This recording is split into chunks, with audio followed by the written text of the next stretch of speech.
little bit of an introduction with me. I had more hair when this picture was taken. I shaved it down now, but it's still me, I promise. So I've been doing Amazon PPC and growing brands for the past 10 years. And in 2020, I started my own agency called A to Z Propulsion. So you can see there's this little rocket thing here. I'm really proud of that. And so I've managed millions and millions of dollars in ad spend, and usually, well, most cases, at the very worst, I usually double the sales of whatever I'm working with within the first 6 months. But there are many cases where I 5x, 10x, and in some cases 20x. But this is more close to the median sales of my clients. And there are many cases where I have to build their brands from the ground up. And this is my favorite thing in the world. So let's get to the next slide. So, right, I think, okay, here it is. So my goal for today is to teach you how the A9 algorithm can boost your product's visibility. And there are two very important mechanisms. It's indexing and organic ranks. And what is the bestseller badge and how you can get it. And, well, most importantly, how you can keep it, or keep it enough, consistently enough so that it makes a difference. And overall, how to increase the visibility of your listing. So that's basically what I have in store for you today. So moving on. I want to tell you a little bit about my journey with Amazon. Hello from Austin. Okay, we have two Texans here. Well, of course, everyone wants to achieve good sales, Victoria. And if you follow this, you will. Assuming you have a good product. Otherwise, you can try all these things and it might not work. If you chose a good product, that is definitely going to work. So my journey started with Amazon. Well, it started even sort of before I started working on Amazon. I was always passionate about marketing, and I always wanted to start my own business. So I was obsessed with marketing since I was 12 years old. I started reading a bunch of books. Right here in my home office, there's a wall of hundreds of marketing books. I started reading them when I was very young. And I enrolled in business school, and I graduated business school. I was just looking for any pathway that would get me closer or more engrossed with marketing. And I did that with some internships when I was a student.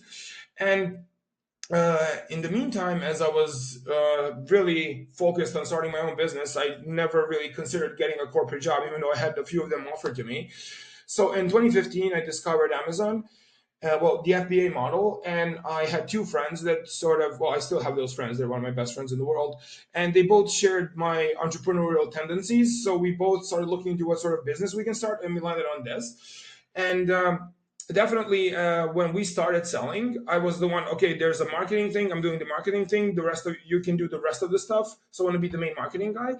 And basically, I fell in love with it. It's my favorite thing to do in the world, messing around with campaigns, strategizing, pulling out data, theorizing different avenues of growth, and applying all my sort of traditional marketing knowledge from psychology, consumer behavior, and all those sort of general things. And it really comes in handy.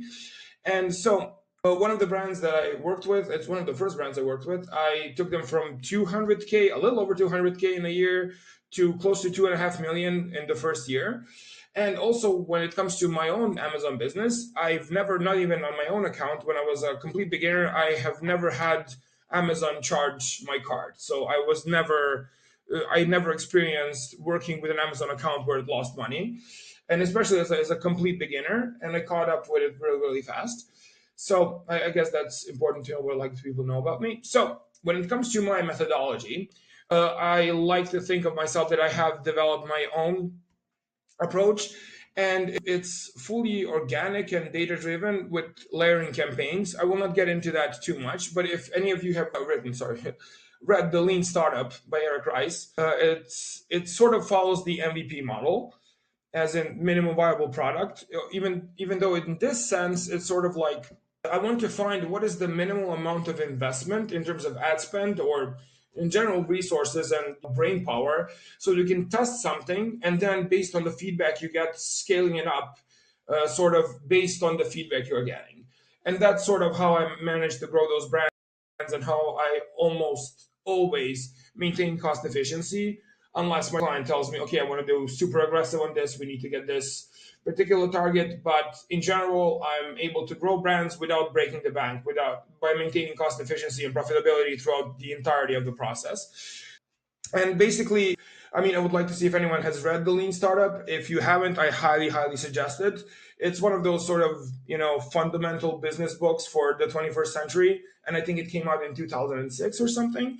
So definitely a big recommendation. And if you've read this, if you understand like the MVP concept, that's sort of how my methodology works. So it's about just trying to appropriately test things, wait for feedback, and then based on the feedback, appropriately once again, invest further and try to look for different pathways of growth without letting it get out of hand. So that's the main idea, because it needs to be profitable. It doesn't matter if you have a lot of sales if there's no profit in the end of it. So that's basically the basic gist of my methodology. So these are just a few examples.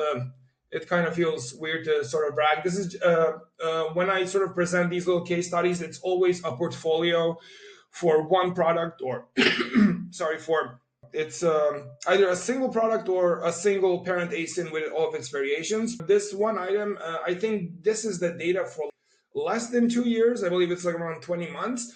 And it went from pretty much zero to, this is just PPC sales. So it was close to 500,000 PPC sales, but it was 1.1 million in like total sales of that one particular product. And this is just a screenshot of it. And this is where you can sort of see that the amount of campaigns. This is just for one product. So I like to have a lot of experiments, and not every single experiment I'm trying is going to be on at every time. But the idea is that there's these levers that you can pull to adjust all sorts of market conditions, because I've been doing this for so long. I've been through every conceivable shock that happened to the market, especially COVID. And before that, there were like hurricanes, supply chain disruptions, tariff wars, what's happening now. It's not the first time this has happened. So I've been through a lot of these sort of tribulations, and I've also adjusted my approach to make it flexible. So whenever things start to move in a certain direction suddenly, I can quickly sort of adapt and still maintain that cost efficiency or profitability. Well, the cost efficiency of ads is what leads to profitability of the store in total. And this is just a few more examples. These are also some individual products. I can't, based on the numbers, remember which is which, but you can sort of get the idea. And none of these are more than 2 years old. Maybe one of them is 3 years old or something like that. But in general, this is sort of the healthy range of ACOS. This is a ROAS between like 4 and 5 if you have a ROAS-oriented brain. But basically, this is a few really healthy ones that have developed for a very long time. And these are the sort of results I get. So let's get into the meat of things. So if you're a brand owner selling on Amazon, okay, I have to do it like this. So if you feel stuck, your sales are not consistently growing each month or each quarter, which, well, they don't necessarily have to grow, but relative to your competitors. So if you feel like you're falling behind, like you're getting a smaller and smaller piece of the pie, that's definitely a problem.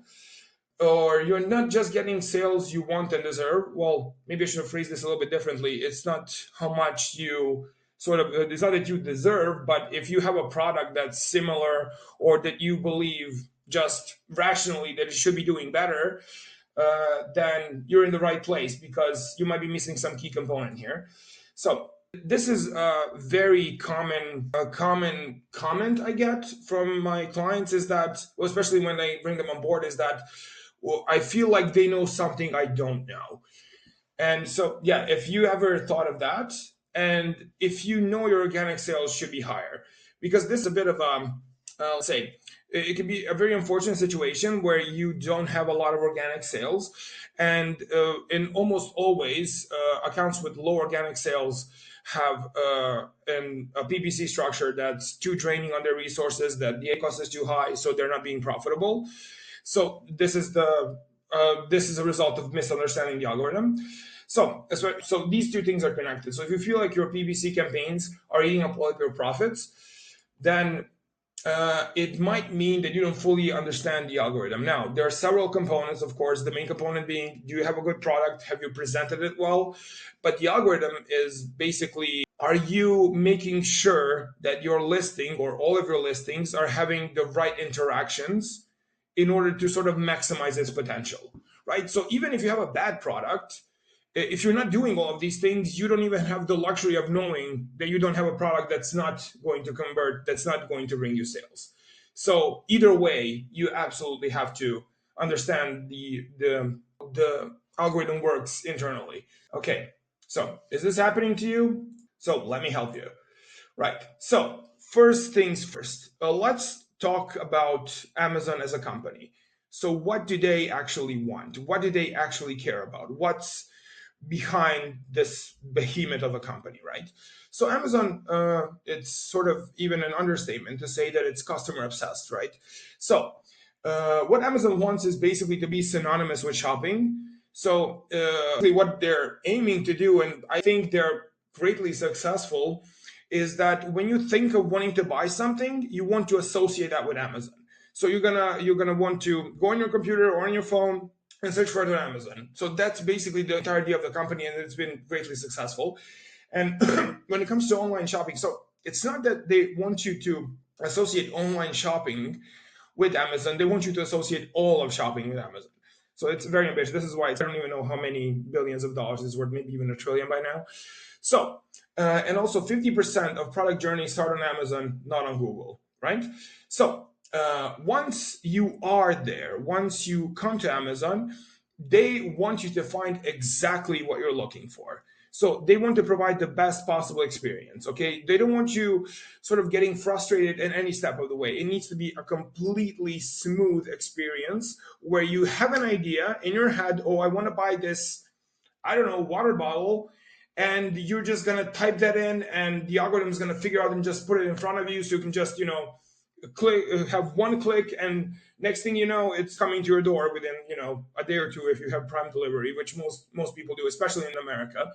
So so not only does Amazon want you to find exactly what you're looking for, they want you to be happy with what you bought. So this is where we come in with the actual quality of the product and all the different and how reviews work. So Amazon wants to not only make sure that whoever comes to the platform finds exactly what they're looking for, and what they find that they're happy with, so that it creates this habit of constantly coming back to Amazon, knowing that they're going to have a good experience and they're going to get what they signed up for, and what they will actually get what they were looking for, and they were going to be happy with what they get, so they will keep coming back. And customer always comes first. If you've been a seller for a long time, you can definitely feel that, especially when you look at the return policy, because no questions asked, 30-day return policy. Even if they break the thing in half on purpose, they're just going to get a full refund. So that should give you an idea how obsessed Amazon is with making sure that the customers are happy and that they keep coming back.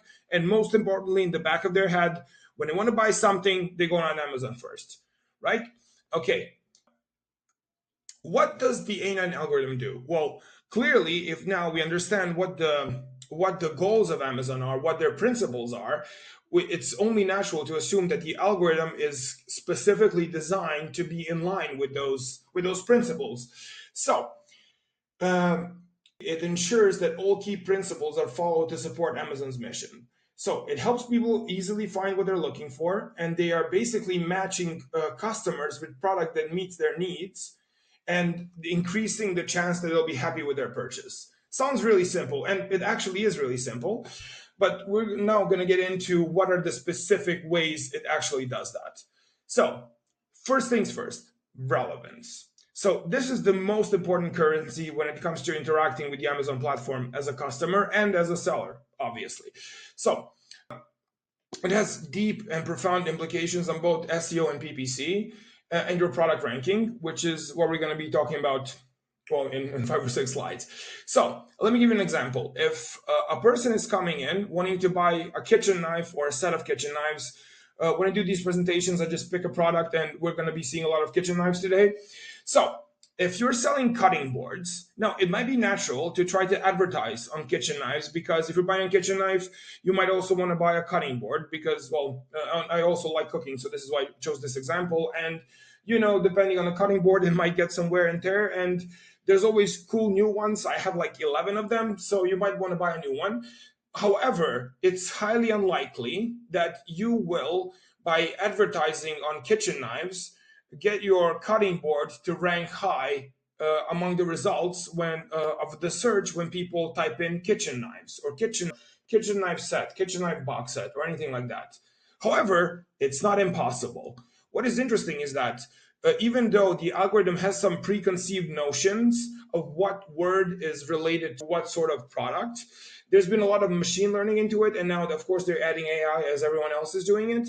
But if you are selling a cutting board, if you're persistent enough with your advertising, and if it has the amount of conversion necessary, it will actually rank up there. So it's not impossible to see among the results for a certain product, a different type of product shown there. Is just kind of unlikely. It's especially for high volume keywords. As in, when I say high volume, I mean the type of keywords or searches that happen many times per month. I'm talking tens, hundreds of thousands, in some cases even millions, depending on the platform. So basically, when it comes to what's important to remember about relevance is that when it comes to directing your listing in order to be seen in certain searches, it's most important that you understand what what sort of search is your product relevant for. So basically, if there are searches and keywords that sort of directly describe your product, you want to make sure that you prioritize those. Okay? As I said, Amazon wants their customers to find exactly what they're looking for.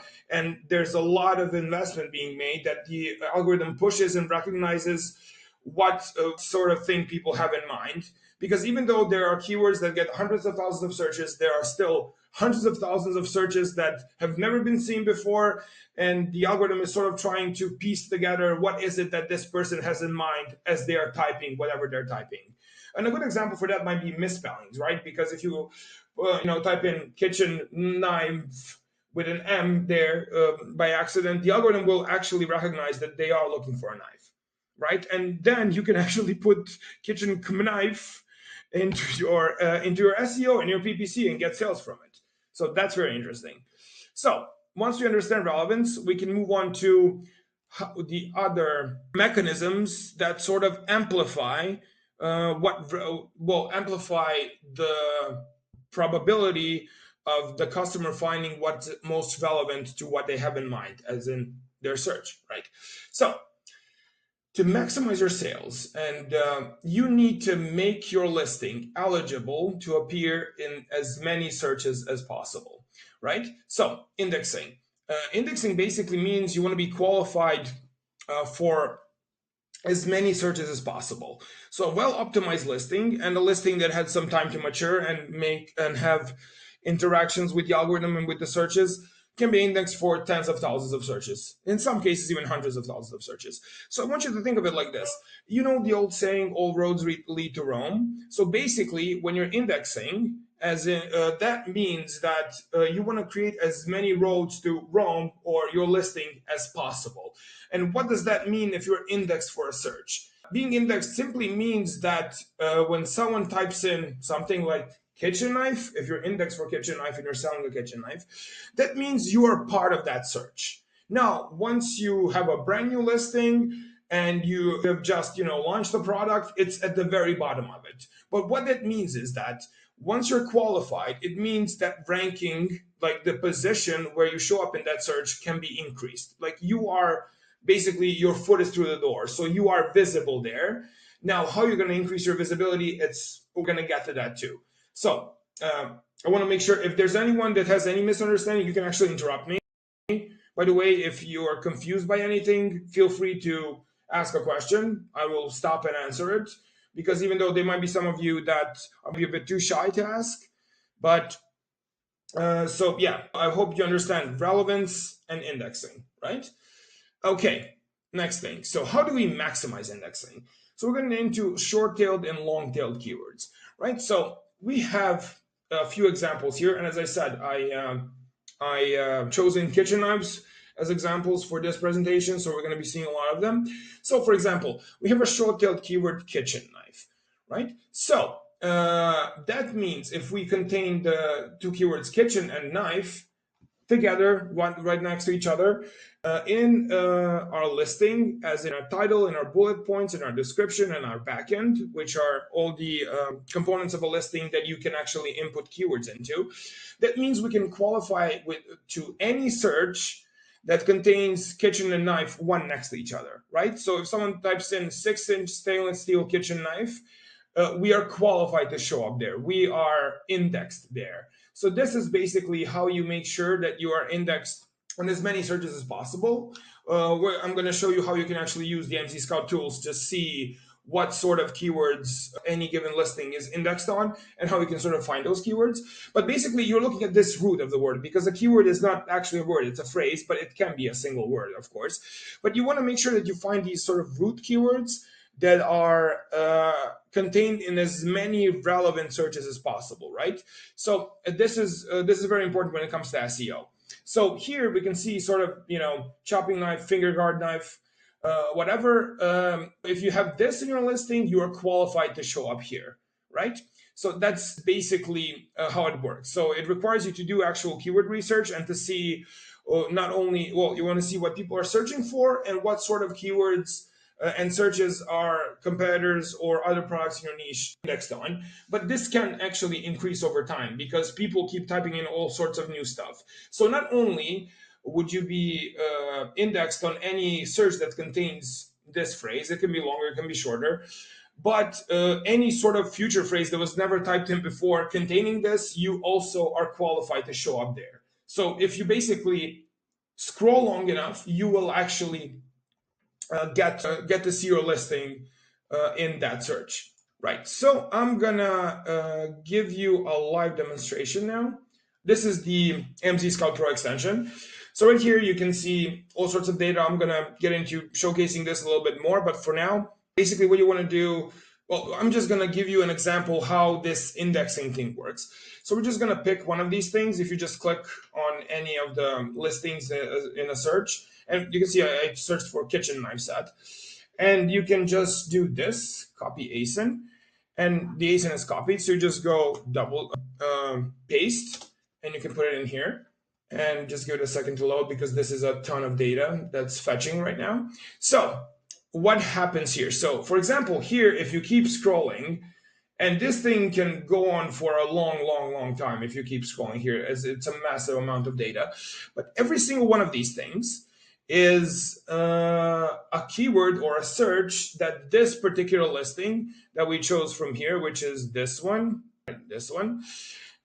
is indexed on. Now, my web app is set to sort of arrange them by estimated monthly search volume, but you can sort of organize it by rank or by any of the other columns. But the idea is that you can sort of see how much, how many of these sort of keywords a good successful listing is indexed on, because this is it's on page 1 for kitchen knives, so it's a pretty top seller. And you can sort of see right now that, for example, kitchen knife set, it's number 1, and it has 15,000 searches every month.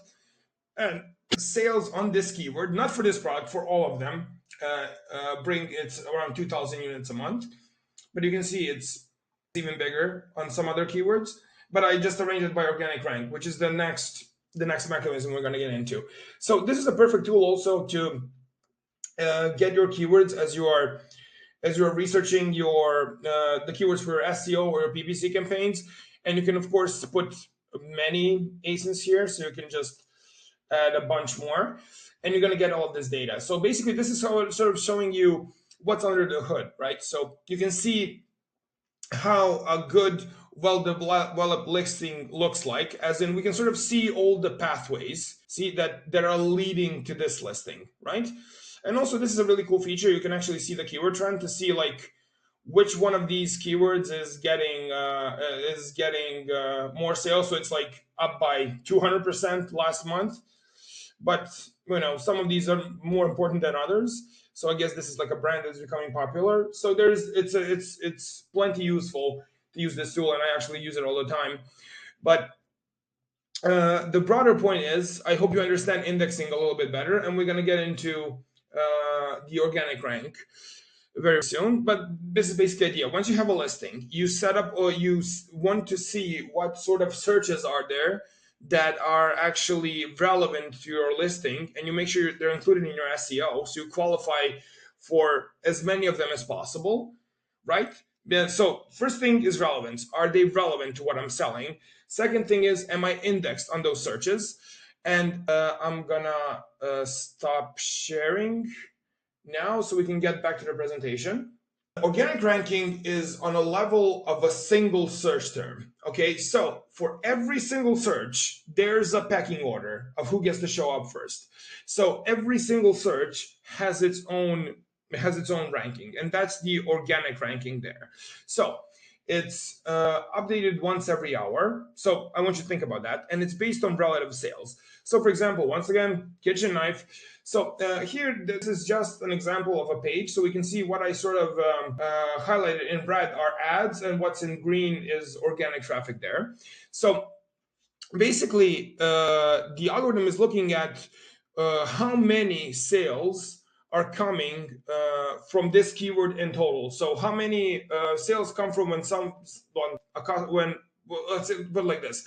When you take all the people that type in kitchen knives, and the algorithm sort of compiles how many sales they've gotten, and the one that has the most sales will get to be number one there, and only for that specific search, right? And it gets updated every hour. Even though the ranks don't fluctuate madly, as in it gets updated every hour, but not based on the data of the previous hour, if that makes sense. So every hour it's looking at some undefined period of time. So it might be looking for the last month, for example. So every hour it will check who has the most sales in the last month, and it will put all the relevant search results in that order, actually. So it's based on relative sales. And sales from ads or organic count the same. Now, this is very interesting, right? Because the algorithm does not distinguish between how the sale happened through this search term. So if someone types in kitchen knife, whether they click on a sponsored listing or on the listing that's displayed organically and get a sale, that has the same value. Now, I know this for a fact because when you actually work on really big accounts, Amazon assigns a liaison to your account. I'm sure if there's someone here with a major account, they know what it's like to have a liaison.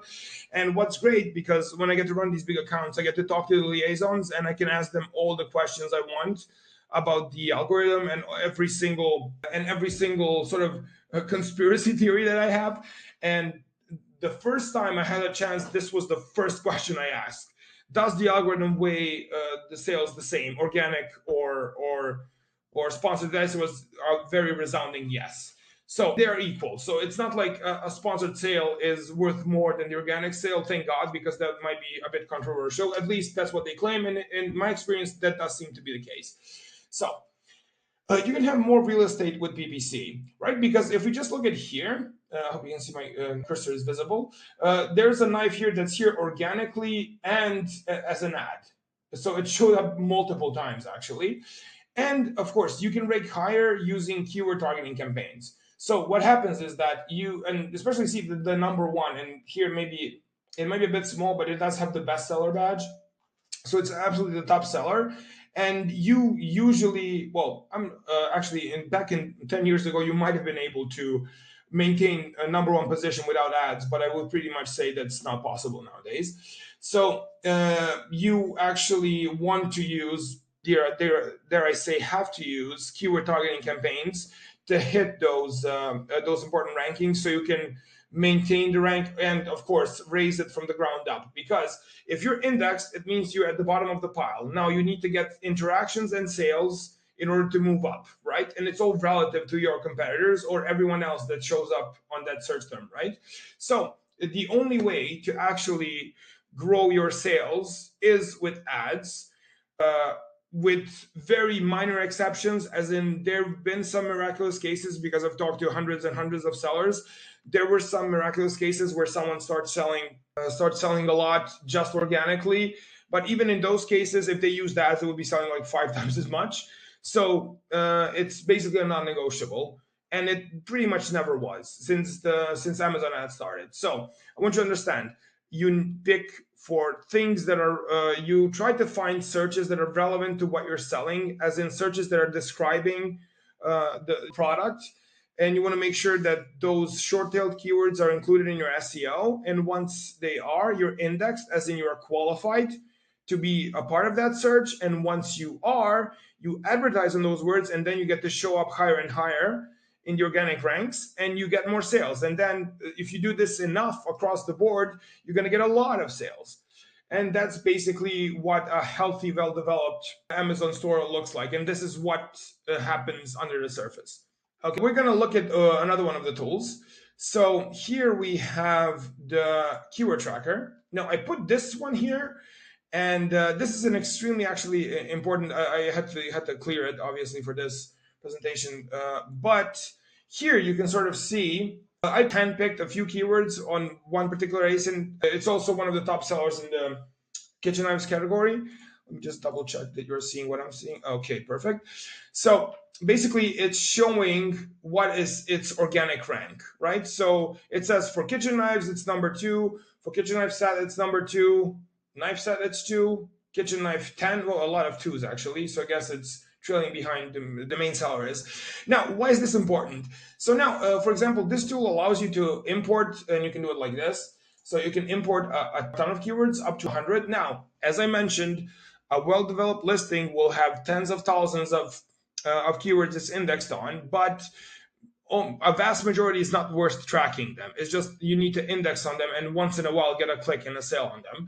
But there will be really high volume keywords that are extremely relevant to you, and especially if you're running campaigns. For example, let's say that you are position 10 on kitchen knife and you make a campaign and you're specifically targeting, you want to increase your visibility here. So because 10th result, you actually have to scroll to get to the 10th result because there's so many ads, right? So that's the second row, right? So as I showed you before, there's a row of sponsored ads, organic, then sponsored. So on a smaller monitor or on a phone, you definitely have to scroll down to it. So you want to put yourself in a position on this keyword where you're the first thing that a customer sees searching for it, right? So they don't have to scroll down. So you want to push these things. And I also have a tendency of just like recording on a weekly level, well, depending on an experiment that I'm doing. But I want to know, especially if I'm specifically targeting a keyword, I want to see, have my ranks dropped? And this is an example of, well, this tool is great for tracking those things. And also, this is a very important indicator you should be following. Now, I mean, I'm not going to get into too much in theory how to sort of best allocate your energy and which keywords exactly to track, because if you have a massive portfolio, and sometimes I manage accounts with 1,000 SKUs, it gets really difficult, it gets really complicated.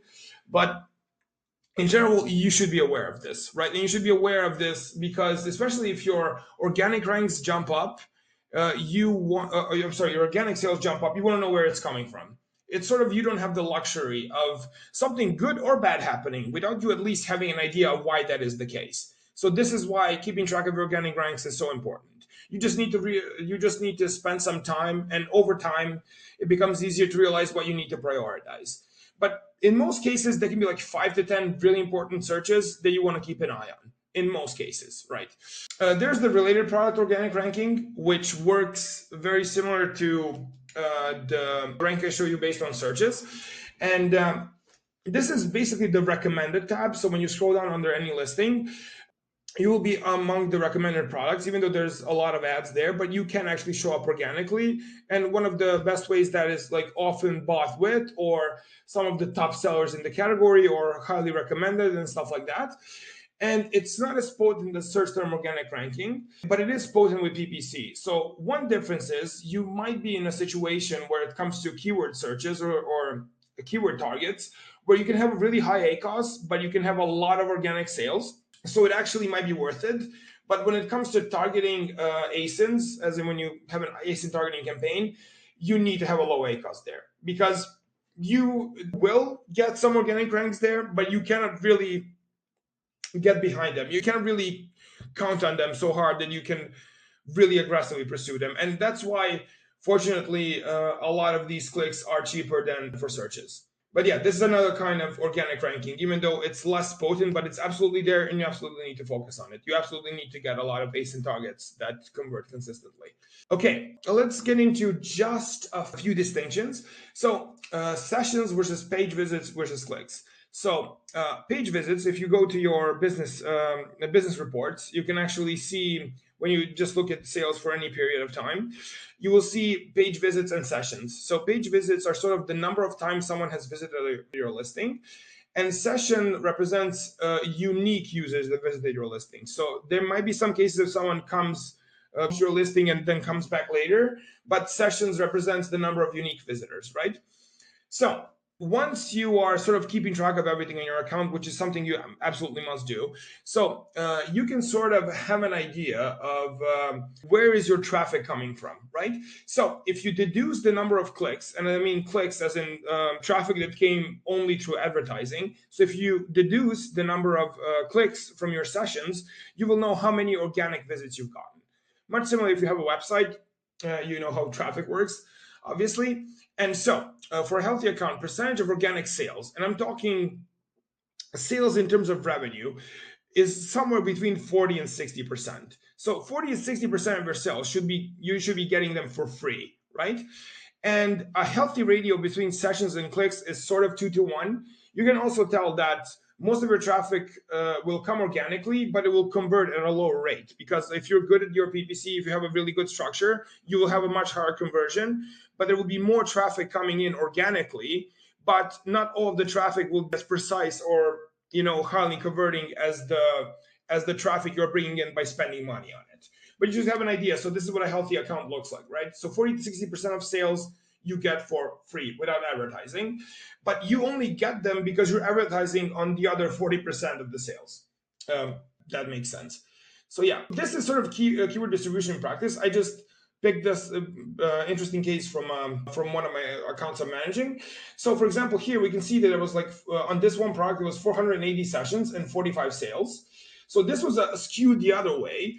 And it was that 31 sales came from PPC and 14 sales came organically. But you can tell that there was 168 clicks, right, that brought 31 sales. So that's 168 unique visits from advertising. And then we have like 312 organically that only brought in 11 sales. Even though days like this usually lead to higher conversions, this was a specifically aggressive day, so you get actually more organic traffic over time. But this is just a good illustration there, even though it shows you that your PPC traffic should convert better than your organic. But if you do your PPC right, you will get a lot more organic traffic than advertised. So that's the point.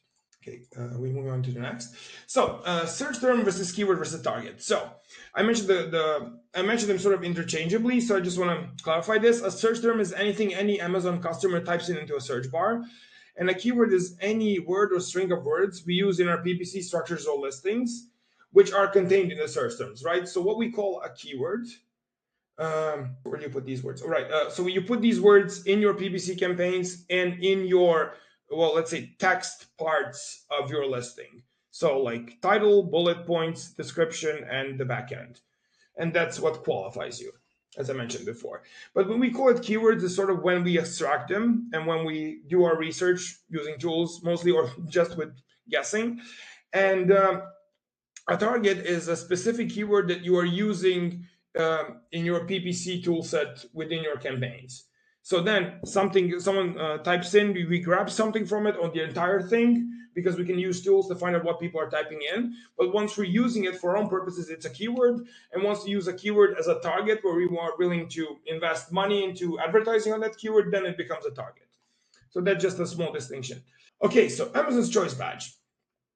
Now, it's based on a single search term, just as any organic rank, and shows up only for that search. So in order to qualify to get that badge, you need to have an over 4-star rating, and you need to have a low return rate. It's under 9%, I believe. But sometimes Amazon changes that based on the category. And it must have the highest amount of sales on the particular search.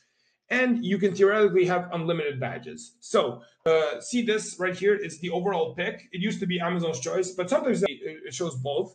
But whatever this search is, This is the overall pick of everyone searching for that search. But you can see right next to it, this is a different product that has a bestseller badge. So it's not the bestseller in its niche, but it is the highest selling one for this particular search. So for every single search, not every single one, pardon me, for any search with enough search volume, which doesn't necessarily have to be high, it can be like 500 searches a month, it gets this Amazon Choice badge, and it is the highest seller for that keyword. But you don't get to show up as Amazon's Choice anywhere else except in that particular search. So it's Amazon's Choice for, I don't know, leather grip kitchen knives or something like that, and you are the top choice for people searching for that. But in any other search you show up in, it's a completely separate battle, and this also gets updated once an hour along with the organic ranks. So it's basically that you are number one, as in the most sold item,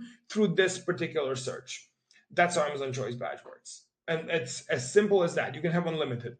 So how to get an Amazon Choice badge and keep it? So you need to have, well, first of all, is it worth it? As in, you need to consistently get the most sales on any keyword, and you might lose it sometimes. You might get it back. It's not weird, especially if someone is doing a huge discount or something, because it's based on number of units sold, not amount on revenue. So you might actually have a competitor that's doing a strategy where they're much cheaper with lower quality and they get more sales volume, and you might lose it, or just temporarily. So it's almost impossible to do it without PPC. I don't think I've seen cases, or you might not even know that you have it, because if you're indexed on a million things, you might not even know that you have it. But it's definitely necessary to target those really crucial search terms, the one that can actually pay off a lot, with exact match type keyword targeting campaigns. So also very important, besides needing to target them with an exact match type, you cannot put them as a negative in any other campaign, because let's say you're paying for $2 per click to be on top of a certain search or to get the majority of sales. If you put that as a negative in any other campaign, you are actually reducing the number of sales you get through that keyword, because if you have other sort of broad campaigns or automatic campaigns where your bids are much lower, there will be someone clicking all the way to page 5 where your ad will show up in those campaigns and they will get a sale. And if you've been doing this practice, you will actually notice that that actually happens all the time. So you might theoretically get 4 sales in the same search, theoretically, but not really. But you will show up 4 times in the same search. If you just your first time you show up will be through the exact campaign with a higher, and then the rest of the times you will show up with a on those lower bids, but you will show up nonetheless, and it all contributes to you being the most having the highest relative sales. It's as simple as that. So basically, aiming to be number one at a particular search that's highly relevant to you, that really directly describes your product, you get an Amazon's Choice badge. So it's almost like getting to the top, you even get this extra advantage. So there's a little bit of a gate around you, stopping others from getting it. So important once you get it. Well, depending on the keyword. If you get it on something that has 50 searches a month, it's not going to make that much of a difference. But if you get it on something that's highly relevant, or if you're close to the top, if you're like position 2 and 3, you might want to find out, just like we used the keyword tracker just a few minutes ago, you might see, oh, I'm ranked number 3. I will invest more heavily into this one particular search so I can be ranked number 1 and get the Amazon's Choice badge. So you have to be sort of strategic about which ones you go for. And you might be surprised that especially if you do the reverse ASIN search, which is the first thing we did, and if you find out that you are actually ranked number 1, you just click on that search and you'll see you have the overall pick or Amazon's Choice badge, unless it's something extremely low volume, right? Okay, bestseller rank, it's the final thing. It's also updated every hour, and it's based on relative sales within a category or a department, but it follows the listing everywhere. So this is another really cool thing, but you have to brute force your way to it. So I also clicked on some kitchen knife, and you can see it's 252 in kitchen and dining. So if it shows up in anywhere in kitchen and dining, it will not have, it's basically, it can show up in that like top 100 thing. So you can see when you scroll down on any listing, you can click on this link and it will take you to the top 100 items in category or subcategory. But if it's in top 100, right, in any category, it will follow it everywhere. So that's very interesting. Whatever you show up, so you might be 15th highest seller for that search, but if you're a higher seller in overall in this subcategory, you'll have this little bestseller badge on it. Now, there is not a specific strategy for this. Just be the one of the top selling items in your niche in order to get it, but it's also very important. So I guess one thing I wanted, if you want to take away from this, is that if you're being aggressive with your approach, if you're really trying hard to grow, you will actually be rewarded once you sort of get there. It has a bit of a, it's a geometric rise. It's not exponential. It's geometric, right? Actually, it is exponential, not linear. Let's just say it like that. So yeah, and this is basically how it works. So this little thing will follow you everywhere. And when you click on, well, the same thing I show you here, if you click on this block knife sets, this is where it shows up. So there's a little bit extra visibility there too, right? So that's the bestseller rank. So basically this sort of concludes this portion of the when it comes to the mechanisms. So I hope you understood this. What I want you to take away is that I need you to have this in mind when you're doing anything. So you need to sort of ask yourself questions, because whenever you see your listing showing up, you need to think, okay, well, is this keyword, what is the person typing in this thing thinking of? And when they click on my listing, is there a reason why they're not buying? Is there a reason why I'm not converting as high as I would hope, or maybe as high as my competitors are? Is there something I can do to sort of match whatever this person is thinking, right? So that's just one way the algorithm plays itself, because it's trying to approximate the customer experience, whatever they have in their mind, but they don't necessarily always match. But you do need to sort of cater and align yourself with what the algorithm is doing. And luckily, there's a lot of great tools that can help you do that. And we're going to get into that. So, it's basically it creates you a competitive advantage, and the smarter you are, the more compounding it is. So I'm gonna go back to screen sharing. The thing is a little known fact about me. I've been sort of working with and consulting with AMZScout for a very long time. Actually, there are even some things in here that I suggested and they decided to use. So I'm going to get into the overall, because this is a really complex tool, as in it's easy to use, but there's a lot of moving parts to it. I want to show you some of the best features it has. So right here, we saw this is the search for kitchen knife set, right? So not only can you see the sort of estimated revenue in the last 30 days, the rank, sales in units, and how much of a share of a sales it has. And well, this is a cool thing. So every single blue number means that there's an extra thing behind it, right? So if you look at the rank, if you just click on the rank, well, you get this graph sort of that shows you 2 years, 1 year, 6 months, 2 months, month of all of these sort of relevant things. Even though I never use them all combined, I mostly like to look at, well, it depends on what you're trying to do. It's extremely versatile. But one good thing that I like to do as someone that's managing a lot of accounts, if I start to suspect that there's a stagnation or there's a reason outside of what's happening in the account in the store itself, I will sort of try to see, okay, is there a competitor that did something different? Have they changed their price? Right, no, this is the, okay, no, this is the number of views, the price, sorry. Yeah, have they changed their price? Okay, so there was this is a different price. This happened in the last month. Okay, that's very interesting. But then I like to shut these off before I realize what the hell am I actually looking for, what I'm interested in. But of course, you want to see the sales. And for example, once you're researching, or whether you're researching a product, you're looking into your competitors, which is what I mostly use it for, you can sort of see, are there cycles? And for example, if you see a sudden spike, you want to look at the price and see, have they done a discount or something? Not really. Is it around Prime Day? Is it around Christmas? Is this a giftable item? If it is a giftable item, you can sort of go, oh, wait a minute. Let's see the keywords here. So you'll see, is there, this is just a sort of general display of what sort of keywords it's highly ranked on. But you might think, okay, is it doing something different to me? And of course, you can go directly, just click on this thing, and it will bring us to the same window that I showed you before, how indexing works. And this is it. You just chosen a product and it's one click away, and you get to see what it's ranked on, and all the data we mentioned before. So that's extremely useful. You want to think, okay, is there a keyword that he's ranked, moved up on? Okay, well, this is an electric knife set. Is that a new thing? So it's actually, as I said before, this is my favorite thing in the world. And it's, of course, it's a business, and I do run a business helping brands grow, but it's also really fun. Especially, I want to relate that to you new sellers out there that if you start looking at it as a game and actually enjoy it, and you're gonna play with it more, and you're gonna actually, and the better you get at playing it, the more you play it, you get more money as a result, as opposed to XP points or levels or items in a video game.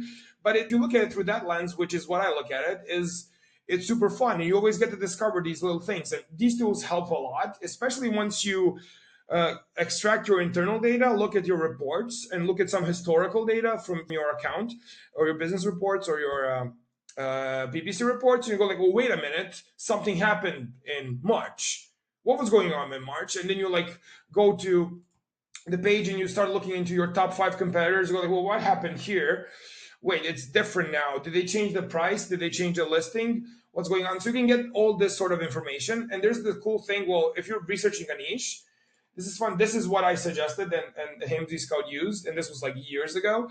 So it sort of gives you an idea of basically maybe hard to succeed. It gives you sort of a score like how objectively hard or easy it is to get into this niche and actually get to the top of it where you are having enough sales that is justified, right? So this is sort of the phrasing that I suggested, and they kept it.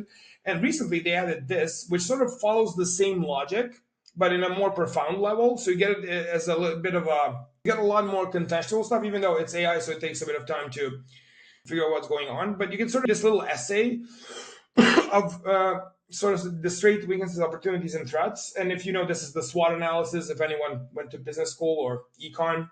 And it sort of scrapes the data to point out, the AI points out what considers the most relevant. So it's actually interesting because it also is evaluating how good looking the listing is, which is really cool. So that's basically, this can be used very well for product research, but I mostly use it for researching competitors or anyone else in the niche. But there's another cool thing. This is I discovered years ago. When you use this, when you go to get keywords and you're looking for product ideas, and let's say you're looking for something in this niche or this category, and you just go like, okay, knife and scissors, let's look at that. And then boom, it's right here. And then it's going to open up on its own.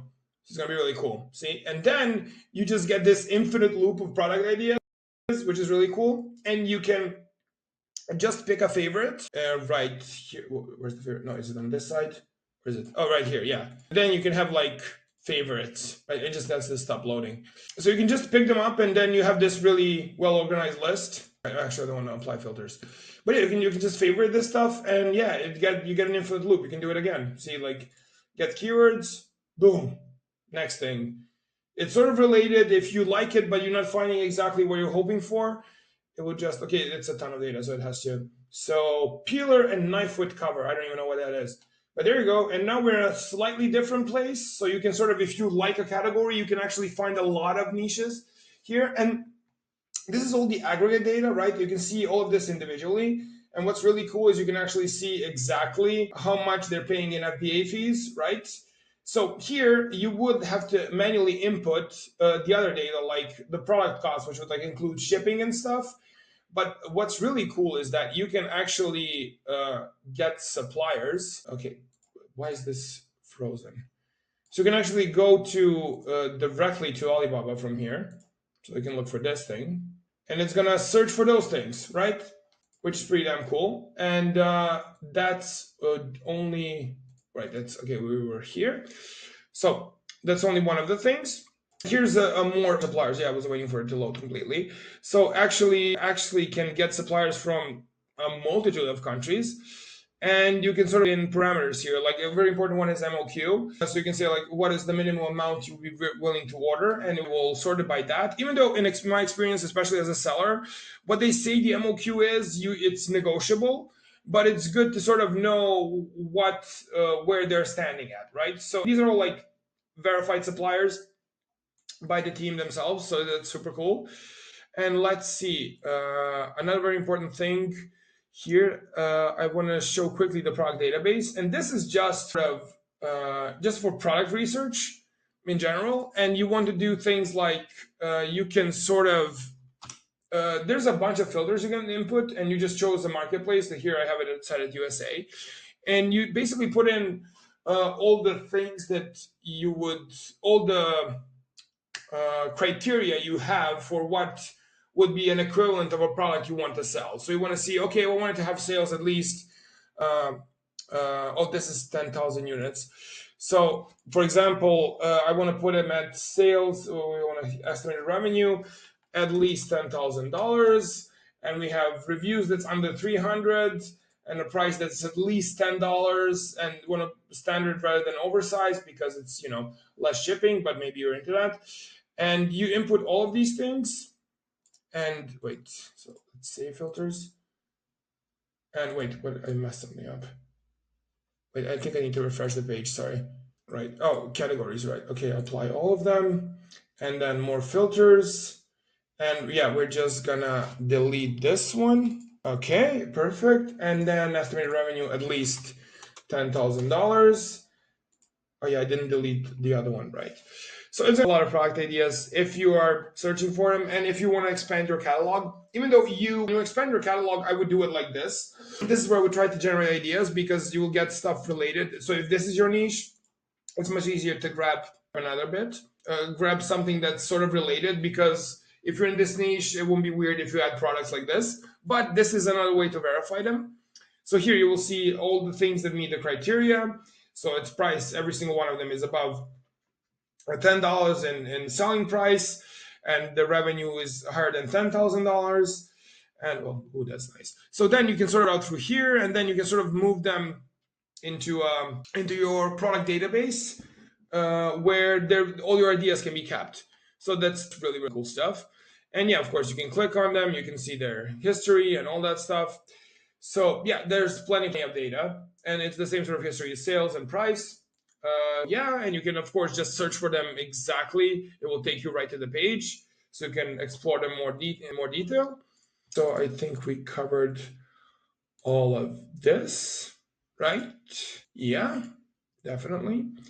So yeah, as you can see, sort of you can have a lot of information here, and you can see the main keywords. Even though I would definitely do a reverse ASIN search, as I showed on a sort of surface level, you can see the main keywords. But if you see something interesting there, just one click away to get a full list of all the thousands of keywords it's ranked on, and then you can play around with it. You can extract it and organize. That's half of what I do, is organizing Excels under different criteria.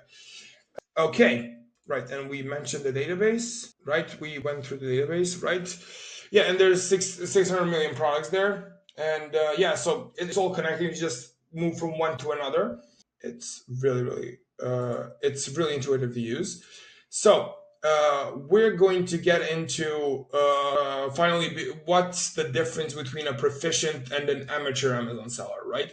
So and had a lot of experience. I was a seller myself, but then I just fell in love with PPC, and that's all I want to do. So I didn't want to deal with suppliers and inventory forecasts and stuff like that. But I've met a lot of really great sellers, and when I meet a great seller and they hire me, it just sort of goes to the moon, basically, just like the little rocket that's in my logo.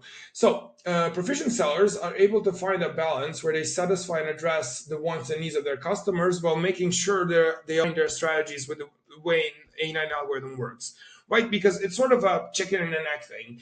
Because you want your listing to communicate all the important features of your product. You want it to make sure that it's making a really good point of all it's making a good value proposition and it's presented properly, but at the same time all those little indicators, keywords, and so aligning those two things is what sellers do. And I have never seen a really successful product where that isn't the case. I mean, if you've been doing this for such a long time, you can actually tell just by looking at it. So amateur sellers just fill up the space, as in they put pictures that look good and do the bare minimum, thinking that Amazon itself is somehow magically going to move it in the right place. I mean, sometimes when you're a beginner and you're sort of naive, that kind of makes sense, right? It's a good product. The pictures look nice. I think it's a good price. I'm just gonna let it here. Okay, we have a lot of questions in the Q&A. We'll be getting to that. So that's the difference, right? So you need to understand that it's not enough just to do something that sort of looks right. And one of the major points of conversations I have with my clients is that I will point something out and like, why is this here? And if they don't have an answer, that's usually an indicator that they're missing something, right? So, next thing. So, proficient sellers check their advertising reports regularly and make adjustment both to their PPC structure and their SEO, right? So, we're talking about keywords, indexing, organic ranks. So, all of these things are in a flux. As I said, those just like we looked at the keyword trends in the keyword tracker tool and in the reverse ASIN search, you can sort of see that there are shifts happening there, and there will be shifts within your PPC structure. There will be actually sort of new keywords popping up where because the algorithm does more than we know that it does. And if you notice those things early and if you keep sort of track of what you're doing and you notice those opportunities and you run tests on them, that's how you actually win, and that's how you stay on top. So amateur sellers sort of set it and forget it and think that your PPC structure can simply be just sort of put in place and put on autopilot and it will work out just fine. And there are some rare cases where that kind of works, as in the results they're getting seem satisfactory, but the fact that they're not putting in extra effort means that there's so many sales that are leaving on the table, right? So, also, proficient sellers always look for new pathways of growth.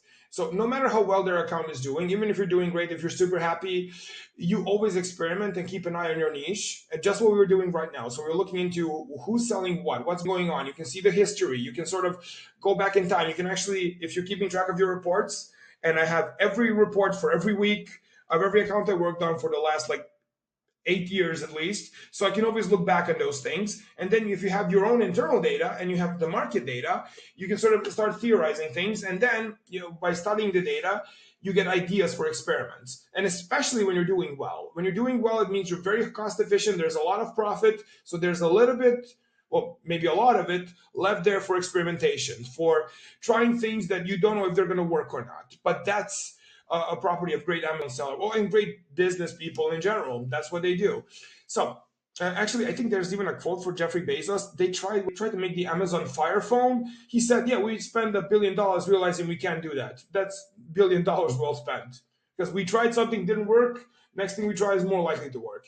So Amazon amateur sellers, if they're satisfied with the way their store is doing, they will simply let it be and make no effort to seek further growth. And surprise, surprises, there's going to be a COVID, there's going to be a something, and you're going to get blindsided, right? So, also, they know they cannot. I think I mentioned this earlier in the presentation. A proficient seller knows they cannot afford the luxury of not knowing why something is happening with their account. Now, you will not be able to predict everything. Things will generally not go according to plan. There will be trends. You need to sort of adjust to them. But if suddenly, a set of campaigns that used to bring you a lot of sales, that was really cost efficient, and now it isn't, you need to have an idea as to why. So this is why both keeping track of what you're doing internally and having the tools that you can sort of look at it from the outside, so you can look at what you're doing and what the market is doing, then you can at least have an idea why. Maybe the idea you have is wrong, but not having any idea, going, well, it is how it is, that's a recipe for, not reaching your potential at the very least. And also, it's a trap that most of us will fall into. I certainly did.